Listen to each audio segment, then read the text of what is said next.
Hello there, fellow cultists. This is DM Nell, and I'm back with another episode of Shadow Talk. This is episode number 132, and today I will catch us up on some of the latest news and new product releases, and then we'll dive back into the Tales of the Demon Lord and cover the adventure, the level 1 adventure, Born to Die.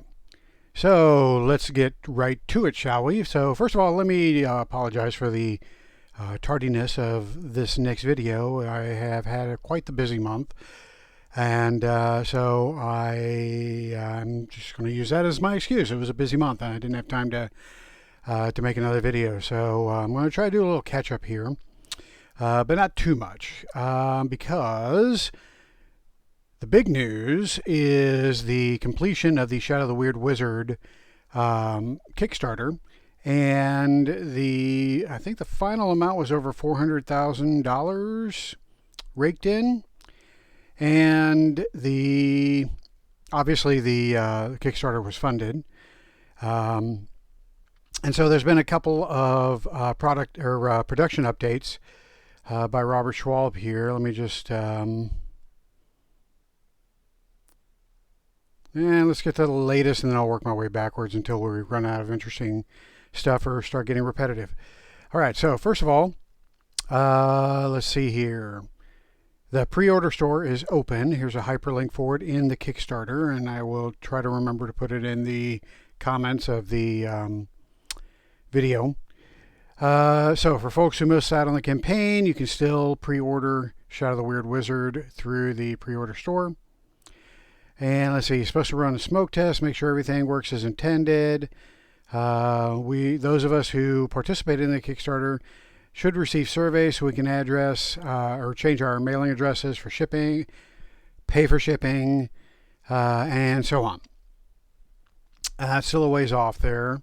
It says here that minis will be going out in the first half of 2024, so he expects to get everything rolling in November. He posted a picture. It's going to be in Weird Wizard. That's pretty big dude. And that's it for that particular update. And the previous update to that, it's talking about backer kit. Funds have been mostly collected. There's a rough PDF that will be sent out probably probably sometime this week. He said probably by the end of the month. It should be finished going through rough edit, and then he'll put it out as kind of a beta test, I'm thinking. Yeah, he doesn't say that in so many words here, but that's basically what it's going to be. It's going to be put up through drive-through RPG. We can use it, play through it, and provide feedback, and I'm sure that will go towards the final product. As far as the final product, the Shadow the Weird Wizard book has 100% writing done, 90% editing, and 40% art. And here's one of the pictures. Sentinel by Jason Belaise. I butchered that terribly. All right, Secrets of the Weird Wizard. The writing is 100%, and the editing is 10%, and the art is at 40%. One Bad Apple, which is the Quest 1. Writing is at 100%, editing is 0%, art is at 66%, and layout 0%, proofing 0%. So still got a ways to go in that first quest. Friends in Need, Quest 1 of 30. Writing is at 100%. Editing 0, art 100%, layout 0, proofing 0. So still some work to be done there. Here's Friends in Need by Eugen Maffioli. And then the rest of the products, Eye of the Serpent. Well, let's just go through these. For the first 1, 2, or for the next 1, 2, 3, 4 more quests. So quests 1 through 5, writing's at 100%. And then the rest of it is at various stages, mostly 0% from, it looks like quest 2 to quest 5. Then we get down to quest 6. he's still working on those writing-wise. The exclusive Quest 1 release, The Hounds, still working on that. She Stands Alone, still working on that. Enemy Without, also still working on that. All right, so that's pretty much the update that we were given. I like how he provides us the updates on each of the products that were included in the Kickstarter. He also has a little bit of information on a Shadow of the Demon Lord product that just came out called Imbroglio. And this actually is a good segue into our next segment, which is the product releases. So Imbroglio is out on DriveThruRPG, and it is an adventure for novice adventure for Shadow of the Demon Lord. The writing and designs by Colm Lundberg. Most of the same people that do the editing, development, graphic design, and so forth. Robert Schwab, Jay Spite, Kara Hamilton, Julio Rocha, and Britton Martin are the producers. So this is only $1.49, as is mentioned right there. Okay, so that is Imbroglio. I have purchased and downloaded this, but I have not read it, so I don't know what it's about. I guess we can go through the paragraph here. It says, sometimes the worst evil lives in the hearts and minds of normal people. A festering malice fueled by disappointment, perceived, really? Perceived slights and bitterness at life's many unhappy twists and turns. When the malice grows, it opens a route for an enterprising devil to slip inside and fan the flames of insecurity and bigotry until the hatred becomes a wildfire, consuming everything it touches. Imbroglio puts a group of novice characters in a situation where social vendetta escalates to bloody violence. The reasons for the many dissensions are all too human and easy for a demon to stoke. This is a story where the characters might take sides, try to hold ground with the decreasing pool of neutral bystanders, or try to face down the demonic forces. So, Imbroglio, DriveThruRPG. Okay, so I said that I purchased the 2 of those. Let me go to my library here. So there's Imbroglio, and then Scions of Nature is the next product that's been released recently. And let's get a closer look at that. Scions of Nature. So again, I purchased this, but I have not read it yet. Credited to most of the familiar names here: Robert Schwab, Jay Spite, Kara Hamilton, Hal Mangold. Kara Hamilton did the layout, Ari Cavendish, and Chris Delara did the illustrations. Pretty creepy. All right, so what is this about? Victims of the Demon Lord foreshadows the Demon Lord. A deserved hunger for vengeance drives the orcs out of Caicrus and into neighboring lands to put an end to the cult of the new god and the last vestiges of the empire. Their push takes them along expected routes, but also into places untouched for centuries. One force discovered the error of leaving the path when they entered a pristine forest.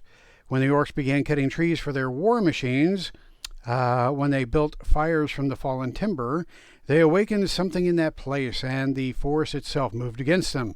The trees became as people, ripping and clawing through the surprised soldiers, and sent them fleeing for the safety of open territory. And thus did the Hamadryads reveal themselves to a world that had forgotten them. Scions of Nature examines the Hamadryad ancestry from the Demon Lord's Companion 2 in much greater detail. The pages that follow cover origins, communities, and options for characters. With the information in the supplement, you can create evocative adventures ready to face off against the many challenges of this eminent darkness. So this is all about the Hamadryads, if you're into that sort of thing. Okay, so that was that. Now, there's another product that I have not purchased yet that is in the Schwab Entertainment site. So let me navigate over there. Schwab Entertainment. And this is under the When the Wolf Comes. So we have the newest product, which is Bloodbath at Roderick's Drift. So that brings a total of 1, 2, 3, 4, 5, 6 adventures for When the Wolf Comes. That's pretty good. That's almost a complete campaign, assuming that When the Wolf Comes still does a 1 or a 0 to 10th level format. So yeah, lots to play through here. And I am going to have to purchase and catch up on this stuff because it looks interesting. Not sure if my players will dig the concept, but might make for a good read anyway, and maybe mine it for some adventure ideas or whatnot. So, or it could be the coolest thing ever. I don't know. We'll have to check it out.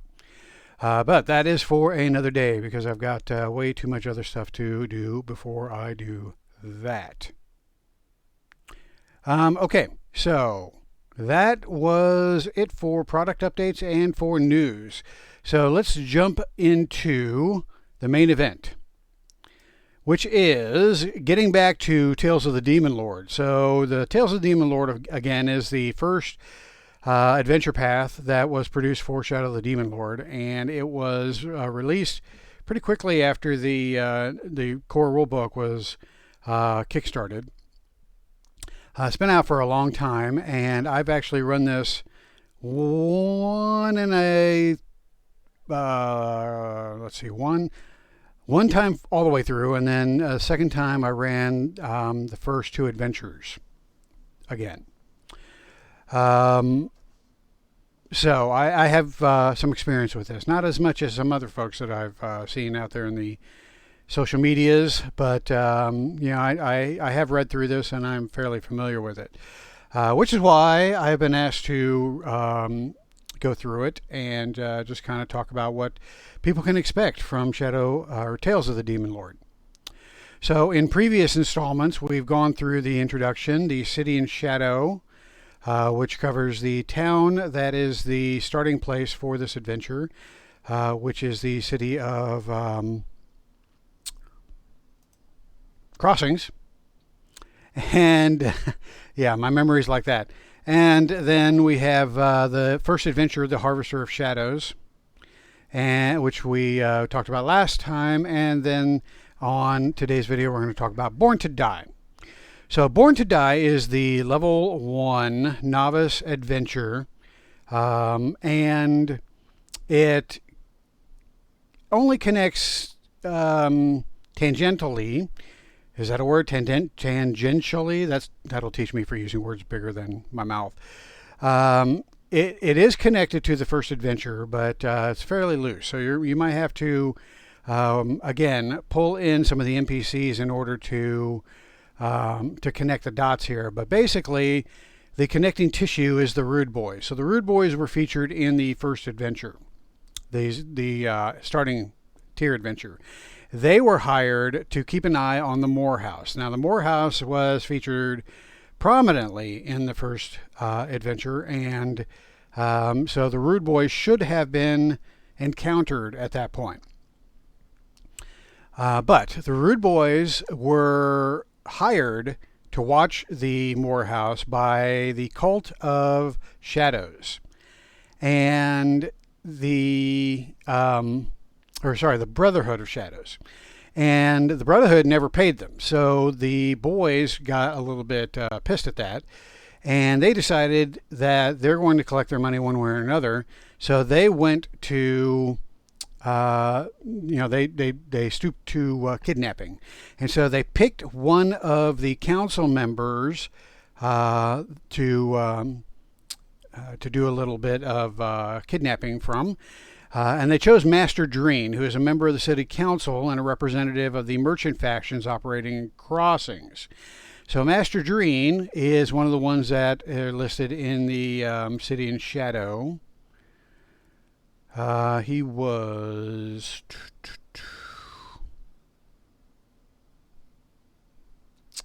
where was he? Master Dreen. He's the dude here. As a pickpocket, he's a rapier in place of a small sword. A striking man with dark skin, darker eyes, smooth shaved scalp, a deep sonorous voice. Representing the merchants of crossings on the council, he wears a fine suit in the imperial fashion with a slender rapier and a jeweled belt. He's one of the mayor's closest advisors, for he offers good counsel and rises above the petty bickering that often, if I can read, afflicts his colleagues. Behind his back, people whisper that Dreen made his fortune in the 9 cities. So that is a little bit more info on Master Dreen. So the Rude Boys decide to kidnap his daughter, Candace. And so they kidnap her and leave a ransom note. And the ransom note basically tells him not to contact the Brown Cloaks or else they'll kill her, and that they want some money delivered at a specific time and place, which we'll get to here in a second. So that is the plot of the background for Born to Die. So the player characters are brought into this to deal with the kidnappers. How they do that is up to you, the GM, to figure out. More than likely, Master Dreen will have, since he can't contact the Brown Cloaks, he has to use other methods. So he probably uses contacts in the city, because he's a powerful dude, to find out if there's any competent adventurers out there. And the latest and greatest news, of course, is the discovery of Father Gregory in the Moore House and how he was saved by this group of adventurers. So that is one way that the players could be brought into this adventure, by Master Dreen hearing of their heroics in rescuing, assuming that they rescued Father Gregory. If they didn't, then you're going to have to work a little bit harder, because that, they probably haven't done a whole lot in crossings up to this point, besides the first adventure. So assuming that they at least found the remains of Father Gregory and didn't actually save him, at least they solved that mystery, and that news will have gotten back to Master Dreen through his contacts. And so he reaches out to the player characters, probably sends a servant, and invites them to his manor, and that's where he hires them to find his daughter. Now, the ransom note that was left demanded that Candace's father provides 100 silver, I believe is the amount. 100 silver shillings in, he's supposed to leave 100 silver shillings in the alley behind the old fishery brothel, which is mentioned earlier in this book as well. And it's supposed to be, the drop is supposed to be at midnight. The Rude Boys have marked a crate in the alley where the ransom is to be left. If Dreen does this, then Candace will be home the next morning. They provided a lock of her hair along with the demands, the ransom note. So Dreen hires the adventurers to make the drop, and also to basically follow whoever picks up the money and see if they can not only get his daughter back, but also exact some vengeance. And he definitely wants to have the players deal with the kidnappers. So that's the background here, and that's how the adventurers get in. Now, what other things are included in this adventure? Well, there are some secrets and some things that the player characters may not know up front, but they may find out as they progress through adventure. One thing is another NPC, Phineas Frent. Phineas Frent is the boyfriend of Candace, and he would be at the manor with Master Dreen when the adventurers are offered this opportunity. So they may, interview him. And so there is a paragraph here and a paragraph here about Phineas, that mentions Phineas, and then talks about Phineas over here. Now, Phineas is a cult member of the Brotherhood of Shadows, And so he obviously wants to keep that secret, but he is a minor cultist in the order. And so, they may be able to surmise that there's something not quite right with Phineas. It says here that he never reveals his affiliation with the cult, but he does have a horned skull tattooed on his arm, which is a dead giveaway if they happen to spot it. But he is careful to keep it covered. Okay, so he is the boyfriend of Candace. So since he's a cultist, of course, he has brought Candace into the cult as well. And so she is also a cultist. But what is also a secret is that they recently had a ritual that caused Candace to be possessed by a demon. So Candace is actually possessed, and she could probably take out the Rude Boys herself, but she's playing along right now for her own reasons, or for the demon's own reasons, and acting the victim. And so the Rude Boys have a possessed Candace, and obviously Phineas wants her back because she's his girlfriend, and because she is part of the cult. Okay, so assuming the players agree to the adventure, Master Gene provides them with 100 silver shillings, and they would be needing to go to the old fishery at midnight to make a drop. Now, how they do it is up to them, but in my group, when we played through it, the players kind of, they got a room at the old fishery that day.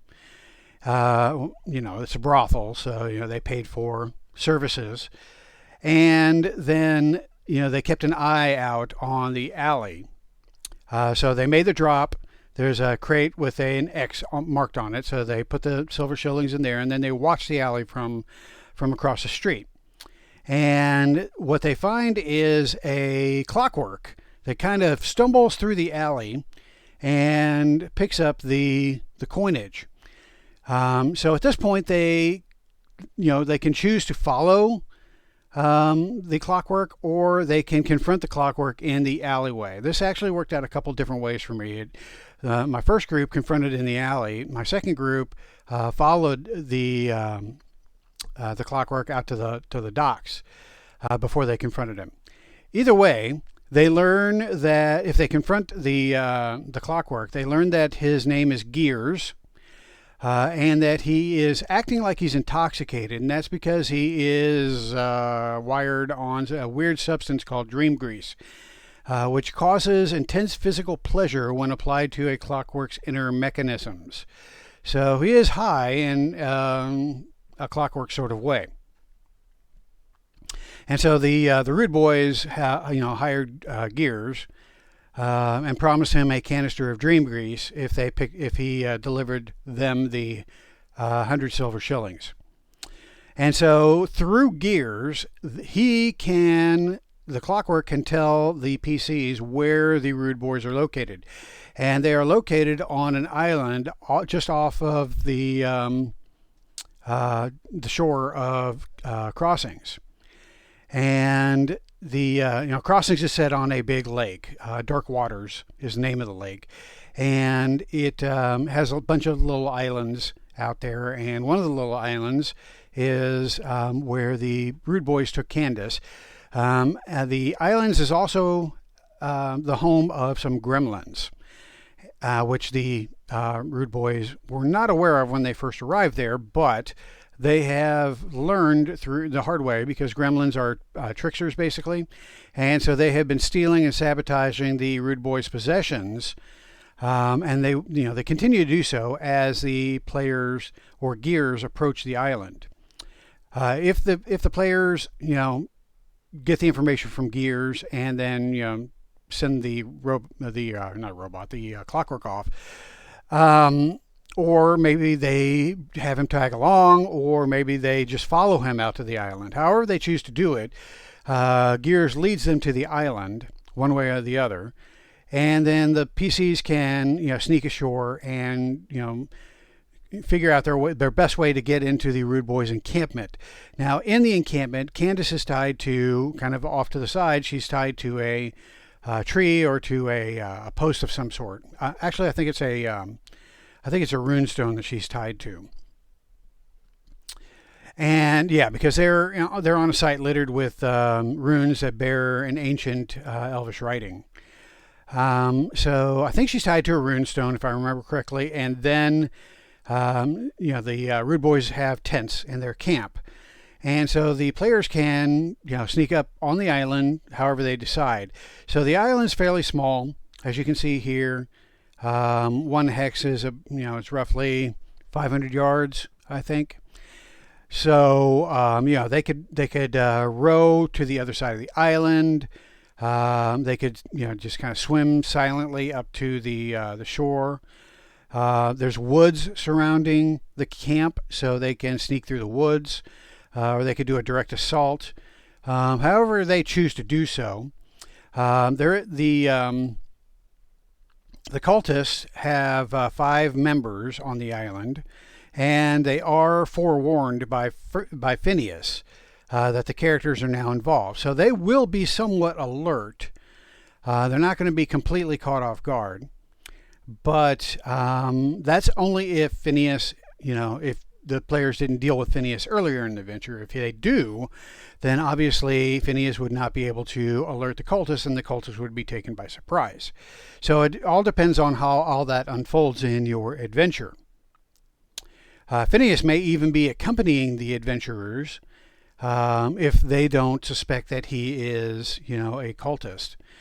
So, all of these things can happen just based on, how the players interact with Master Dreen, with Phineas, and how they choose to go through this whole rescue operation. So that's basically how, the setup for the adventure.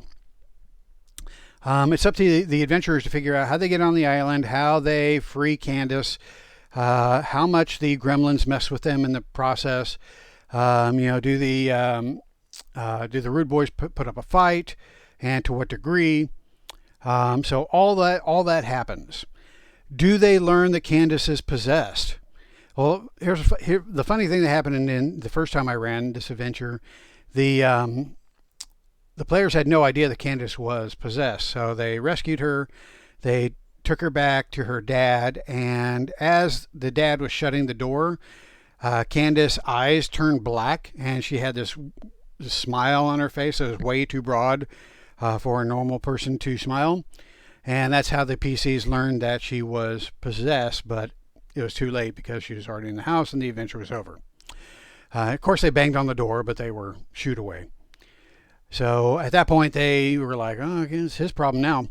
So that's pretty much how my group handled that situation.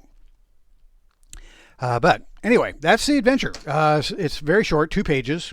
That's how I like them. It just gives you enough information for you to set the stage and then let the players figure out how they're going to resolve it. So that's pretty much it. Again, very short and sweet. Should be able to get through it in one session, maybe a session and a half if you guys are spending a lot of time with the role playing up front. But yeah, it's short and sweet. So that is the level 1 adventure, Born to Die for Tales of the Demon Lord. So let's go ahead and wrap up the video here. Once again, I want to thank you all for watching my videos. Any more attention that we can give to Shadow of the Demon Lord and Schwalbe Entertainment, the Shadow of the Weird Wizard, Punk Apocalyptic, When the Wolf Calls, Godless, all the products that Schwalbe Entertainment produces.